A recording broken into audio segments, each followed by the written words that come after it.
Welcome to Between the Notes, our weekly conversations with our guest soloists. And this week we have Stefan Jackiw, our violin soloist for the Mozart Violin Concerto. Welcome.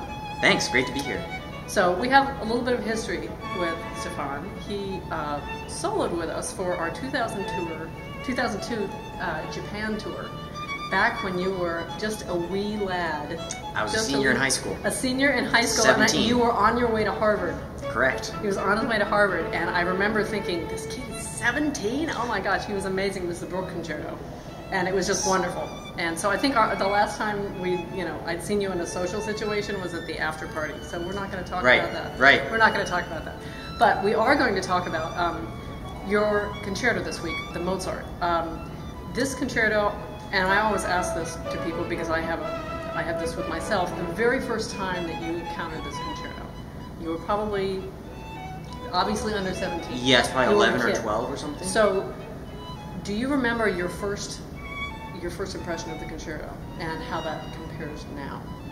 Well, I think one of the most striking parts of this concerto is the middle section of the third movement, which is why the concerto has its nickname Turkish. It's this Turkish infused, obviously from Mozart's Viennese perspective, kind of wild,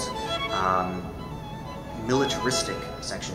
And it's totally different from sort of the genteel dance-like outer sections of the same movement. So that's definitely a striking part of this concerto. Another thing that I love, in addition to the second movement, the slow movement, which is like one of the most beautiful arias you can imagine, is the first movement. It's marked allegro, but not just allegro, it's allegro aperto, which is an unusual marking, aperto meaning open, like the word aperture.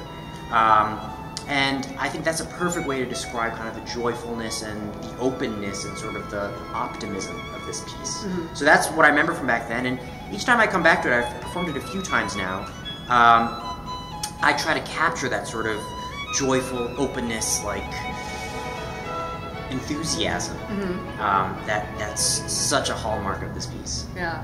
When we were in rehearsal just a few minutes ago, our conductor this week was talking about the influence of the Turkish influence in the 1770s. That people were kind of obsessed with anything Turkish, and one of those things was coffee, right. Turkish coffee. And it occurred to me when we went to the Turkish section, the little right. It was like whoa, this is shiver of it was sponsored by Starbucks.